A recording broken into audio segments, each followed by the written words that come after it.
नमस्कार दोस्तों, मैं डॉक्टर सर्वेश कुमार आप सभी को आपके अपने YouTube channel MS homeopathic health care पे हार्दिक स्वागत है। दोस्तों, आज हम चर्चा करेंगे ट्यूमर के बारे में। ट्यूमर कितने प्रकार के होते हैं और कब हम समझेंगे कि मैलिग्नेंट यानी कैंसरस है और कब उसको हमें समझना चाहिए कि प्री कैंसरस है या और कब बेनाइन यानी कैंसर नहीं है इसमें, और उसके होम्योपैथिक मेडिसिन के बारे में चर्चा करेंगे। वैसे तो होम्योपैथिक मेडिसिन के बारे में चर्चा करने से पहले ये है कि आपको किस जगह पे ट्यूमर है उसके लोकेशन के ऊपर सिम्टम्स आपका डिपेंड करता है और मेडिसिन ट्रीटमेंट भी। क्योंकि अगर आपको जैसे इंटरनल कहीं है ट्यूमर, वहां के लिए सिम्टम्स अलग आ सकता है सराउंडिंग एरिया की वजह से। अगर एक्सटर्नल है कहीं अदर ऑर्गन पे है तो अलग सिम्टम्स आ सकते हैं। लेकिन कुछ मोस्ट कॉमन जो जनरल जो ट्यूमर होता है उसी के बारे में हम चर्चा करेंगे।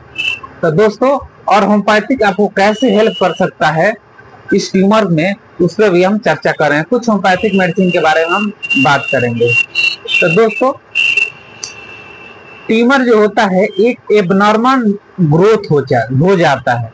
जो हमारे बॉडी में सेल जो होते हैं, सेल बनता है और खत्म होते रहता है। तो कभी कभी ऐसा होता है किसी पार्टिकुलर एरिया में जो सेल बन रहा है, डिस्ट्रक्शन मतलब बन रहा है लेकिन शेड आउट नहीं हो पा रहा है, जिसकी वजह से वहां पे ओवर ग्रोथ होने लगता है। नियोप्लास्टिक ग्रोथ जिसको बोलते हैं, नियोप्लाज्म, नया मतलब ग्रोथ होने लगता है, उसी को हम लोग ट्यूमर बोलते हैं। लेकिन बहुत लोग को ट्यूमर और सिस्ट में कंफ्यूजन रहता है कि ट्यूमर या सिस्ट। दोस्तों, ट्यूमर जो होता है एक सॉलिड मास रहता है और जो सिस्ट रहता है उसमें कुछ फ्लूइड का कलेक्शन रहता है जिसको हम लोग सिस्ट बोलते हैं। अब हम ट्यूमर के बारे में चर्चा करेंगे। ट्यूमर जो होता है जनरली ऐसे तो देखा जाए कैंसरस के हिसाब से 3 टाइप होता है, जिसमें बेनाइन, प्री मैलिग्नेंट और मैलिग्नेंट। बेनाइन में वैसा ट्यूमर होता है जो क्या होता है कि उसमें कोई हार्म नहीं रहता है, नॉर्मल ग्रोथ हो गया। तो अगर किसी पार्टिकुलर एरिया पे हो रहा है तो लोकलाइज वहां पे जैसे किसी नर्व पे प्रेशर पड़ा उसके वजह से दिक्कत होगा। लेकिन सेकेंड होता है मैलिग्नेंट। मैलिग्नेंट में क्या होता है, कैंसरस होता है, जैसे कि ब्लास्टोमा हो गया है, सार्कोमा हो गया या जर्म सेल ट्यूमर हो गया, ये सब आपका मैलिग्नेंट हो गया। एक होता है प्री मैलिग्नेंट, जैसे कि प्री मैलिग्नेंट में कहा जाएगा आप लिपोप्लेकिया जो ओरल कैविटी में होता है, सर्वाइकल कैंसर होता है, सर्वाइकल जिसको हम बोलते हैं सर्वाइकल डिस्प्लेजिया। इस तरह के कैंसर को मैलिग्नेंट बोलते हैं। ये जो बेनाइन ट्यूमर होता हो आपका नॉर्मल ट्यूमर, जैसे किसी तरह का फाइब्रोमा हो गया, जैसे ब्रेस्ट में हो जाता है फाइब्रोमा हो गया या कहीं भी फाइब्रोमा हो गया, कोई किसी भी तरह का ट्यूमर जो एबनॉर्मल हो रहा है उसको हम लोग बोलते हैं बेनाइन। दोस्तों, बेनाइन होता है, इसमें कोई हार्म नहीं रहता है और धीरे धीरे करके बढ़। लेकिन जो मैलिग्नेंट होता है धीरे धीरे आपके पूरे बॉडी में कैंसरस स्टेज में आ जाता है तो दिक्कत होने लगता है। इसके स्कैनिंग कराया जाता है, जांच कराया जाता है। लेकिन अगर स्कैनिंग से भी कुछ पता नहीं चल रहा है तो इसके लिए एक जांच होता है, true cut biopsy. True cut biopsy में क्या होगा, आपका जो सेल्स होता है, ट्यूमर का जो सेल्स होता है, उसी सेल्स को कट करके निकाला जाता है और देखा जाता है कि किस तरह का सेल है और किस तरह का ग्रोथ हो रहा है। एक होता है एफएमएससी, फाइनल नीडल एस्पायरेशन साइटोलॉजी। इसमें भी क्या होता है, उसमें से कुछ फ्लूइड जो सेल्स होता है उसके अंदर से निकाला जाता है, उसका एग्जामिन किया जाता है। अब हम जानेंगे कि अगर आपको ट्यूमर हो गया है तो इसके लिए होम्योपैथी में क्या आपको हेल्प मिल सकता है। दोस्तों, ट्यूमर हो गया है तो जनरली ट्यूमर के होम्योपैथी में बहुत अच्छी अच्छी मेडिसिन आती है। लेकिन दोस्तों, ट्यूमर आपके किस जगह पे है, आपके लोकेशन पे उधर डिपेंड करता है। सिम्टम्स के बारे में चर्चा, क्योंकि दोस्तों सिम्टम्स आपके लोकेशन के ऊपर चेंज हो सकते हैं। जैसे मान लीजिए आपको यूट्रस में हो गया तो वहां जो ट्यूमर जो सिम्टम्स आएगा, यूट्राइन ब्लीडिंग आ सकता है, पेन आ सकता है।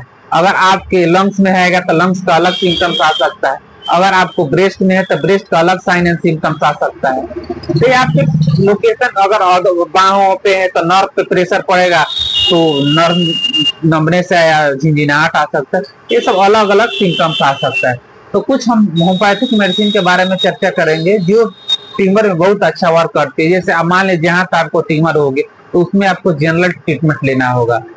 तो ऐसे तो आपको ट्यूमर के लिए आपको अपने नियरेस्ट किसी अच्छे डॉक्टर से कंसल्ट करके ही लेना चाहिए, क्योंकि आपके डॉक्टर आपको बारे में पूरी तरह से जानेंगे तब मेडिसिन देंगे तो ज्यादा बेटर है। लेकिन हम मोस्ट कॉमन मेडिसिन के बारे में चर्चा करेंगे जो बहुत अच्छा वर्क करता है। दोस्तों हमारी सबसे पहले मेडिसिन आती है थूजा। थूजा देखिए किसी भी तरह का ट्यूमर हो, थूजा 200 की 4 बूंद सुबह शाम दीजिए, बहुत अच्छा रिजल्ट मिल जाएगा। नेक्स्ट मेडिसिन आती है आपको फास्फोरस। फास्फोरस उस पेशेंट को उसको बहुत ज्यादा बर्निंग वैसा फील होता है और उसको स्पाइन में बर्निंग सेंसेशन आ रहा है और उसको कोल्ड अच्छा लगता है मतलब कुछ खाना पीना, उस कंडीशन में आप फास्फोरस 30 दे सकते हैं। नेक्स्ट मेडिसिन आती है कैलकेरिया का। कैलकेरिया का जो होता है वो काफी सॉफ्ट रहता है, सॉफ्टनेस रहता है, जो पेशेंट रहता है थोड़ा सा काफी डल रहता है, इंडिफरेंस रहता है और उसके अंदर कॉन्फिडेंस की कमी रहती है उस कंडीशन में। वो काफी फैटी रहता है, उसका वजन धीरे धीरे बहुत ज्यादा मतलब ग्रोइंग एज में रहता है।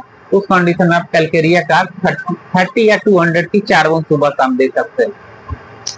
दोस्तों हमारी नेक्स्ट मेडिसिन आती है कार्बो एनिमली। कार्बो एनिमली कब देंगे? अगर स्टोनी हार्ड है, बहुत ज्यादा हार्ड हो गया और प्री कैंसरस के स्टेज में, उस कंडीशन में आप कार्बो एनिमली 4 बूंद 3 बार दे सकते हैं। नेक्स्ट मेडिसिन आती है कॉन्ड्रांगो। कॉन्ड्रांगो कब देंगे? अगर स्टोमक में या जीआईटी में कैंसरस स्टेज में है, उस कंडीशन में आप कॉन्ड्रांगो 30 के 4 बूंद 3 बार दे सकते हैं। नेक्स्ट मेडिसिन आती है हाइड्रेस्टिस।